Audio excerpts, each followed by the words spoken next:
Hey, thanks for coming back, everybody. We're through the first half hour, and we're still talking UK politics. And for the last few weeks, the race has been neck and neck. David Cameron very unpopular.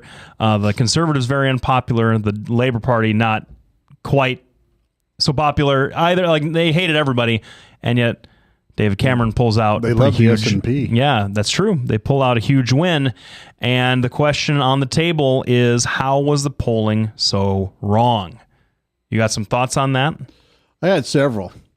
One, you have to keep in mind that when they're doing these polls, they have a limited pool of people. They can't ask 400,000 people. Mm-hmm. They ask 10,000. They might ask 20,000 on a national election. And then they do projections from there.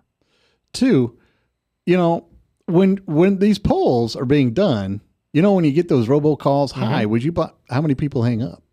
How many times have you answered them? Do you answer them every time, or do you go, no, oh my God? I participated in the Iowa poll in 2014 because we always know it's a good one, or at least a legit one, and the Iowa poll is about as good as it gets in the country when they tell you who they are and they tell you exactly what they're asking about right up front. None of this like favorable, unfavorable, push one if you hate babies, that sort of thing. We got a thing about babies on this, don't we? We do. Yeah. Well, this is my thought about the polling. First of all, I am not so certain that polling in the United Kingdom has as long of a shelf, or has as long of a storied history as polling in the United States. I don't think they do it as much as we do. I don't think they have been doing it for as long as we have for these kinds of elections. And they've always taken great pride in the fact that the parliamentary elections are as opposite from our election season as can be. Also, too, the season is 6 weeks. They start the official campaign in March, and it's done by May. And you can only spend up to £5 million or something, or less than that even. They have a spending cap on all elections over there, and so information is harder to mass market than it is here. That folks know what they know about the parties historically. I'm a Labor voter. I've always been a Labor voter. I'm a conservative Tory voter, or whatever. So those opinions aren't necessarily as likely to change. I don't think they get out to the undecided. I don't think there are as many undecideds, or if there are, as reached by polls as they are in this country. And the pollsters have a longer time to get more people throughout the course of an 18-month election cycle, which is crazy, but still, I think that's where we have more, and there's more of a focus on it, more of a tradition. Well, and the other thing is here in the U.S., you can tell who's going to be vulnerable. When Leonard Boswell got beat, everybody knew he was going to get beat, right? That wasn't a bit no-brainer. When Neil Smith got beat, everybody knew he was going to get beat, right? So politics in America tends to be much more stable. One of the things that we were talking about the numbers in this article I was reading. Yeah, I was looking for some numbers. The largest polling firm that was calling it only had 1,100 people in their database, and you're like, you can't. I mean, you're talking 50, 60 million people. You can't make an assumption from 1,100. Two, this I think it's John.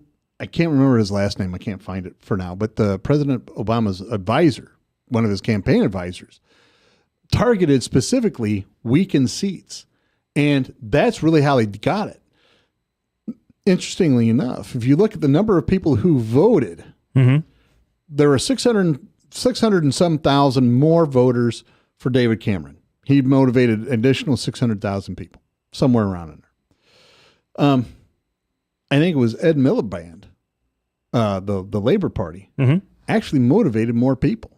He was up around 715,000, something like that. So there's an extra 115,000 votes. The problem is that extra 115 weren't in areas that would help him, whereas the extra 600,000 were in areas that would help him. So that is a giant, kind of a giant turnaround there. I think Europe is going to go the way that American politics has gone. Yeah, which is extreme right, extreme left, and God help you if you're trying to be reasonable in the middle, trying to run a country.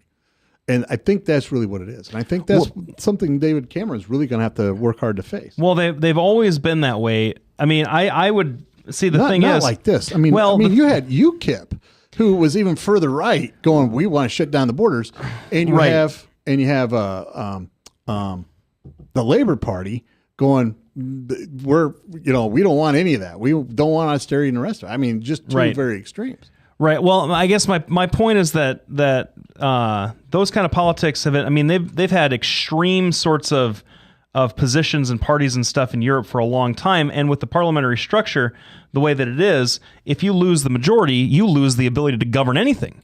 There are no, and so maybe kind of backtracking on my point a little bit, I think that perhaps it's harder to have super extremes in government because they allow for more parties. Parliamentary system is set up so that if you get a majority, you either have to build a coalition or you win an outright majority and you win everything, as opposed to here that says, hey, the minority party still has ability to jam things up and to stop the majority from doing a lot of stuff. And so I think that, and so maybe contrary to I'm going to kind of backtrack a little bit on the point that I was making. When you have the ability to set the agenda for everybody all the time forever, there's a lot more incentive to work with people than there is over here, where we have a structural, basically a rift built right into the, a dysfunction built right into the way that our government works. Yeah, a designed flaw to keep things from going too fast. Oh yeah, I would agree with that. I think that's what you're going to see in a lot of these elections are the center left people are bleeding because of the extremists on their end. The Conservative Party had UKIP, but they didn't really affect them. Mm-hmm. And I think that's what's going to happen throughout the rest of Europe. Now, how much do you think that's going to impact 2016 politics? None. You don't think that's going to affect it? No, it's not going to affect it at all, because if there's one thing that Americans, and I'm talking to you, America specifically, Americans don't do as a whole, it's pay attention to foreign elections. We don't. Yeah, that's true. Unless we're celebrating Afghanistan or Iraq or something, we don't really follow it, and it doesn't affect the way that things go, because we're so isolated politically from the rest of the world. Economically, we're in everybody's business, but as from a political standpoint, we have this long tradition of being exceptional, of being unique, and that's how it goes. Yeah, and I would agree with that, except a lot of these countries that are left leaning, who are struggling with their giant social mandates, are going to be much more willing to accept money from Russia. They're going to be much more willing to accept business from Russia. And Russia is finally going to be able to do what it's always been wanting to do since Peter the Great, infiltrate Europe and get it as a puppet nation. I think that's a perfect setup for Putin. My second point about this, I personally think a lot of people in these countries, let's look at liberal agenda, free education, free healthcare, all kinds of things that are very costly that don't return a lot back to the economy, and I think people are tired of the burden. I think that's one of the issues that are going on over there. Now we've spent 20 minutes, 30 minutes on this, so we're going to move on. We're going to talk about the Gulf Country Summit. It's called the GCC, and I forget what this third or second C is for. So we're going to be back to talk about that. It's President Obama's last-ditch effort to get some Gulf support across the Middle East for his Iran nuclear deal. We'll be back right after this break. Thanks, everybody, for tuning in.